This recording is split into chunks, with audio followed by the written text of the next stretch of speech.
پاکستان کی دو بڑی دینی جماعتوں نے ٹرمپ کے نام نہاد غزہ امن بورڈ میں شرکت کے نتائج کے بارے میں حکومت پاکستان کو سنگین انتباہ دیا ہے۔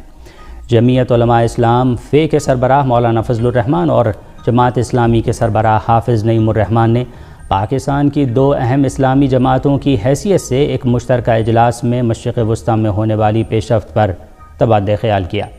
ان دونوں رہنماؤں نے نام نہاد غزہ پیس بورڈ میں پاکستان کی موجودگی پر کڑی تنقید کرتے ہوئے خبردار کیا کہ امریکیوں کی اسلام کے حوالے سے نیت کبھی بھی صاف نہیں رہی اور ان کا اصل مقصد فلسطینیوں کو سرکوب کرنا، صہیونی قبضے کو وسعت دینا، نیز صہیونی حکومت کے مفادات کا تحفظ کرنا ہے۔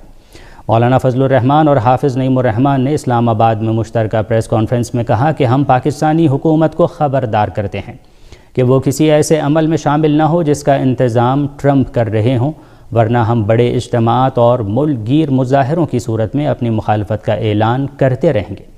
جمعیت علماء اسلام اور جماعت اسلامی کے قائدین نے اس بات پر تاکید کی کہ ٹرمپ کے نام نہاد غزہ پیس بورڈ میں شامل ہونے کی ضرورت نہیں اور ہم پاکستان کو بڑی طاقتوں کی پراکسی نہیں بننے دیں گے۔ ہندوستان کی لوک سبھا میں حزب اختلاف کے قائد اور کانگریس رکن پارلیمنٹ راہل گاندھی نے ہند امریکہ تجارتی معاہدے کو دھوکے سے تعبیر کرتے ہوئے مودی حکومت کو سخت ہدف تنقید بنایا ہے۔ ذرائع ابلاغ کے مطابق کانگریس رکن پارلیمنٹ راہل گاندھی نے ہند امریکہ تجارتی معاہدے کو دھوکہ قرار دیا اور ایک بار پھر اس معاملے پر مودی حکومت کو سخت ہدف تنقید بنایا۔ انہوں نے social media platform X پر ایک پوسٹ میں لکھا کہ یہ معاہدہ ہندوستانی کسانوں کے ساتھ دھوکہ ہے، کسانوں کو بہت زیادہ نقصان پہنچا سکتا ہے اور ملک کی زرعی خود مختاری کو خطرے میں ڈال سکتا ہے۔ راہل گاندھی نے اس معاہدے کو پیش نظر رکھتے ہوئے وزیر اعظم نریندر مودی سے 5 سوالات کے جواب دینے کی درخواست بھی کی ہے۔ انہوں نے کہا کہ کسانوں کو اس بارے میں وضاحت ضرور ملنی چاہیے اور یہ صرف آج کی بات نہیں بلکہ یہ مستقبل کا بھی مسئلہ ہے۔ گزشتہ 24 گھنٹوں کے دوران غزہ پٹی میں صہیونی حکومت کے حملوں میں 10 فلسطینی شہید اور 9 زخمی ہو گئے۔ فلسطینی مزاحمتی تنظیموں نے غزہ پٹی کے شہر خان یونس اور جبالیہ کیمپ میں پناہ گزینوں کے خیموں پر صہیونی دہشت گردوں کے حملوں کو جنگی جرم قرار دیتے ہوئے کہا کہ غاصب اور دہشت گرد صہیونی حکومت فلسطینی عوام کے خلاف جنگ کو طول دینا چاہتی ہے۔ فلسطینی مزاحمتی تنظیموں نے ایک بیان میں مزید کہا کہ یہ حملہ صہیونیوں کی فاشسٹ ذہنیت کی عکاسی کرتا ہے جنہوں نے فلسطینیوں کے خون بہانے میں بے شرمی کا مظاہرہ کیا ہے۔ واضح رہے کہ غزہ پٹی کے خلاف صہیونی حکومت کی جارحیت کا سلسلہ جنگ بندی کے نفاذ کے بعد بھی نہیں رکا ہے اور روزانہ کی بنیادوں پر جاری ہے۔ جنگ کے آغاز سے اب تک شہداء کی کل تعداد 72,000 سے تجاوز کر چکی ہے۔ فلسطینی مزاحمتی تنظیموں نے تاکید کے ساتھ کہا ہے کہ ہم امریکی حکومت کو اس تباہ کن صورتحال کا مکمل طور پر ذمہ دار سمجھتے ہیں کیونکہ وہ صہیونی حکومت کی اہم حامی ہے اور صہیونی حکومت اور اس کے مجرم لیڈروں کو ہمارے عوام کی تباہی کو جاری رکھنے کی کھلی چھوٹ دیے ہوئے ہے۔ اسلام آباد میں تعینات ایران کے سفیر نے پاکستان کی ممتاز میڈیا شخصیات اور معروف سوشل میڈیا ایکٹیوسٹ سے ملاقات کی ہے۔ اس ملاقات میں علاقائی حالات بالخصوص صہیونی حکومت کی طرف سے مسلط کردہ 12 روزہ جنگ اور ایران میں حالیہ بدامنی سے متعلق واقعات کی صحیح ترجمانی کے لیے دونوں پڑوسی ممالک کے درمیان میڈیا کی ہم آہنگی کی ضرورت پر زور دیا گیا۔ اسلامی جمہوریہ ایران کے سفیر امیری مقدم نے ایران اور پاکستان کے درمیان گزشتہ 1 سال کے دوران ہونے والے اہم معاہدوں کا ذکر کرتے ہوئے کہا کہ صہیونی حکومت کی طرف سے مسلط کردہ 12 روزہ جنگ کے دوران پاکستانی میڈیا کے ایک اہم حصے نے ایران کے بیانیے کی وضاحت میں اہم کردار ادا کیا۔ انہوں نے اس بات پر تاکید کی کہ ایران کے لیے پاکستانی عوام کی حمایت مقبول، وسیع اور مخلصانہ تھی اور ہم نے اس سلسلے میں کوئی کمزوری یا کمی محسوس نہیں کی۔ تقریب کے اختتام پر اردو میں صہیونی حکومت کے مسلط کردہ 12 روزہ جنگ کے عنوان سے ایک کتاب کی رونمائی بھی کی گئی۔ ہندوستان کے وزیر خارجہ نے میونخ میں کہا کہ ہندوستان کی ترجیح توانائی کی سلامتی ہے اور ہم اپنی اسٹریٹجک خود مختاری برقرار رکھیں گے۔ ہندوستان کے وزیر خارجہ جے شنکر نے میونخ میں کہا کہ ہندوستان کی تیل کی کمپنیاں خواہ سرکاری ہوں یا نجی مارکیٹ کے رجحان کو دیکھ کر فیصلہ کرتی ہیں۔ ہماری ترجیح توانائی کی سلامتی ہے اور ہم اپنی اسٹریٹجک خود مختاری برقرار رکھیں گے۔ امریکہ کے ساتھ تجارتی معاہدے کے بعد یہ دعویٰ کیا جا رہا تھا کہ ہندوستان امریکی دباؤ میں آ گیا ہے اور اب روس سے تیل نہیں خریدے گا۔ اپوزیشن بھی حکومت سے وضاحت کا مطالبہ کر رہی تھی، لیکن اب وزیر خارجہ ایس جے شنکر نے کھل کر کہہ دیا ہے کہ ہندوستان کسی کے دباؤ میں آنے والا نہیں ہے۔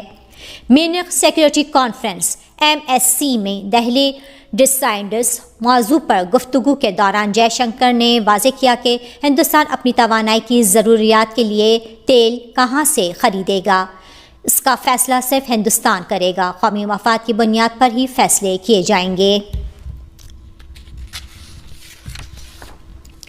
پاکستان تحریک انصاف کے بانی چیئرمین عمران خان کی ہسپتال منتقلی کے معاملے پر اپوزیشن اتحاد کا احتجاج تیسرے روز بھی جاری ہے۔ اپوزیشن رہنماؤں کی جانب سے پارلیمنٹ ہاؤس، پارلیمنٹ لاجز اور KP ہاؤس میں دھرنے جاری ہیں، جبکہ دارالحکومت کی مصروف ترین شاہراہ دستور بھی مکمل بند ہے۔ تحریک تحفظ آئین پاکستان کا کہنا ہے کہ بانی PTI کی الشفا آئی ہسپتال منتقلی تک دھرنا جاری رہے گا۔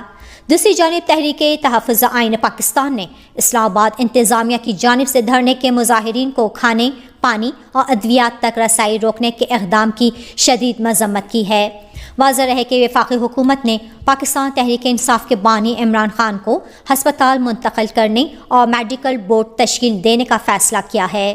ذرائع کے مطابق حکومت نے عمران خان کے طبی معائنے کے لیے میڈیکل بورڈ تشکیل دے دیا ہے، جس کی سفارش کی روشنی میں ہسپتال منتقل کرنے یا نہ کرنے کا فیصلہ کیا جائے گا۔ پاکستان بنگلہ دیش نالج کاریڈور کا آغاز ہو گیا ہے اور اسی سلسلے میں بنگلہ دیشی طلبہ کی پہلی کھیپ پاکستان پہنچ گئی۔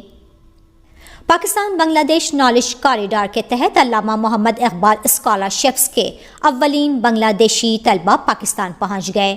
طلبہ اعلیٰ تعلیم کے لیے پاکستان کی معروف جامعات میں داخلہ لیں گے۔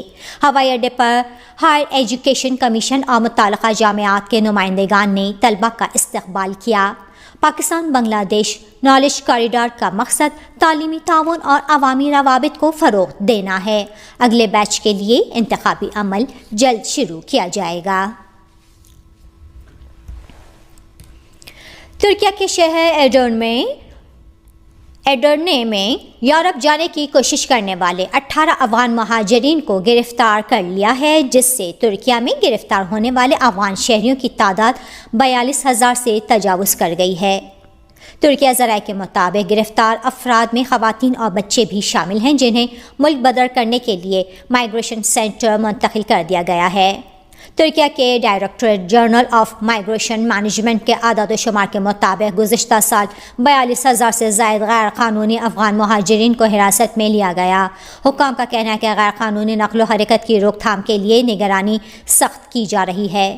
دوسری جانب افغانستان کی موجودہ صورتحال پر بھی ماہرین تشویش کا اظہار کر رہے ہیں اور ان کا کہنا ہے کہ جب تک افغانستان میں سیاسی استحکام، مؤثر حکمرانی اور شدت پسند عناصر کے خلاف مؤثر اقدامات نہیں کیے جاتے، تب تک علاقائی سلامتی کو خطرات لاحق رہیں گے۔ یاد رہے کہ افغانستان میں اقتدار سنبھالنے کے بعد طالبان کی پالیسیوں پر عالمی سطح پر تنقید کی جاتی رہی ہے، جبکہ مختلف ممالک غیر قانونی امیگریشن کے مسئلے سے نمٹنے کے لیے اقدامات کر رہے ہیں۔ دنیا بھر کے 100 سے زائد ممتاز فنکاروں نے مقبوضہ فلسطینی علاقوں کے لیے اقوام متحدہ کے خصوصی نمائندہ فرانچسکا آلبانیز کی حمایت میں ایک کھلا خط جاری کیا ہے۔ موسیقاروں، اداکاروں اور ادیبوں پر مشتمل فنکاروں کے گروپ آرٹسٹ فار فلسطین کی جانب سے جاری کیے گئے خط میں کہا گیا ہے کہ وہ مقبوضہ فلسطینی علاقوں کے لیے اقوام متحدہ کی خصوصی نمائندہ فرانچسکا آلبانیز کی مکمل حمایت کرتے ہیں، جو انسانی حقوق اور فلسطینی عوام کے حق وجود کی محافظ ہیں۔ یہ اقدام ایسے وقت میں سامنے آیا ہے جب مختلف بین الاقوامی حلقوں کی جانب سے ان سے مستعفی ہونے کے مطالبات کیے جا رہے ہیں۔ گزشتہ ہفتے الجزیرہ فورم کے دوران فرانچسکا آلبانیز نے غزہ میں اسرائیلی جنگ پر تنقید کرتے ہوئے کہا تھا کہ بطور انسانیت ہمارا ایک مشترکہ دشمن ہے۔ فرانس اور جرمنی سمیت کئی یورپی ممالک نے ان کی برطرفی کا مطالبہ کر رکھا ہے۔ اسرائیلی کابینہ نے مقبوضہ مغربی کنارے کے علاقے پر اپنے قبضے کو سخت کرنے اور آبادکاروں کے لیے زمین کی خریداری مزید آسان بنانے کے لیے اضافی اقدامات کی منظوری دی ہے۔ مقبوضہ مغربی کنارہ ان علاقوں میں شامل ہے جن پر مشتمل ایک آزاد ریاست کے قیام کے لیے فلسطینی جدوجہد کر رہے ہیں۔ مقبوضہ مغربی کنارے کا زیادہ تر علاقہ اسرائیلی فوج کے قبضے میں ہے اور اس کے کچھ حصے فلسطینی اتھارٹی کی عملداری میں ہیں۔ فلسطینی اتھارٹی نے اسرائیل کے اس اقدام کی مذمت کرتے ہوئے اسے مقبوضہ فلسطینی علاقے کے عملاً الحاق کے مترادف قرار دیا ہے۔ اسرائیلی بستیوں کی نگران تنظیم پیس ناؤ نے کہا ہے کہ اس غیر منصفانہ اقدام سے فلسطینی مقبوضہ مغربی کنارے کے تقریباً نصف حصے سے بے دخل ہو جائیں گے۔ ICC T20 عالمی کپ میں آج 3 میچ کھیلے جائیں گے۔ پہلے میچ میں افغانستان اور متحدہ عرب امارات دہلی میں مد مقابل ہوں گے۔ میچ دن 10:30 بجے شروع ہوگا۔ دوسرا میچ کولکتہ میں انگلینڈ اور اٹلی کے درمیان کھیلا جائے گا۔ میچ سپہر 2:30 بجے شروع ہوگا۔ ٹورنامنٹ کا تیسرا میچ پالیکیلے میں آسٹریلیا اور سری لنکا کے درمیان کھیلا جائے گا۔ میچ شام 6:30 بجے شروع ہوگا۔ رات کولمبو میں ICC T20 عالمی کپ کے ایک میچ میں بھارت نے پاکستان کو 61 رن سے ہرا دیا۔ بھارت نے پہلے بیٹنگ کرتے ہوئے مقررہ 20 اوورز میں 7 وکٹوں کے نقصان پر 175 رنز بنائے۔ جواب میں پاکستان کی پوری ٹیم 18ویں اوور میں 114 رنز بنا کر آؤٹ ہو گئی۔ خیبر پختونخوا میں قدرتی آفات سے پیدا شدہ صورتحال سے نمٹنے کے صوبائی ادارے نے آج سے کل تک صوبے کے جنوبی اضلاع میں بارش کا انتباہ جاری کیا ہے۔ صوبائی ادارے نے تمام متعلقہ محکموں کو ہدایت کی ہے کہ وہ مٹی کے تودے گرنے کے باعث ٹریفک کے لیے بند ہونے والی سڑکیں کھولنے کے لیے چوکس رہیں۔ PDMA کا کنٹرول روم 24 گھنٹے کھلا رہے گا۔ عوام کسی ہنگامی صورتحال کے پیش نظر ہیلپ لائن 1700 پر رابطہ کر سکتے ہیں۔ اور اب موسم۔ محکمہ موسمیات کی پیشگوئی کے مطابق آئندہ 12 گھنٹوں کے دوران ملک کے بیشتر حصوں میں موسم زیادہ تر سرد اور خشک رہے گا، تاہم شام اور رات کے وقت بلوچستان، زیریں خیبر پختونخوا اور صحرائے تھل میں گرج چمک کے ساتھ بارش کا امکان ہے۔ آج صبح ریکارڈ کیا گیا بعض بڑے شہروں کا درجہ حرارت: Islamabad 9 degree centigrade, Lahore 14، Karachi 22، Peshawar 11، Quetta 5، Gilgit 6، Murree 4 اور Muzaffarabad 8 degree centigrade. Srinagar, Leh, Pulwama, Anantnag, Shopian اور بارہمولہ میں مطلع جزوی طور پر ابرآلود اور موسم شدید سرد رہنے کی توقع ہے، جبکہ جموں میں موسم سرد اور خشک رہے گا۔ آج صبح ریکارڈ کیا گیا درجہ حرارت: Srinagar 1 degree centigrade, Jammu 11، Leh -9، Pulwama اور شوپیاں -1، جبکہ اننت ناگ اور بارہمولہ میں 0 ڈگری سینٹی گریڈ۔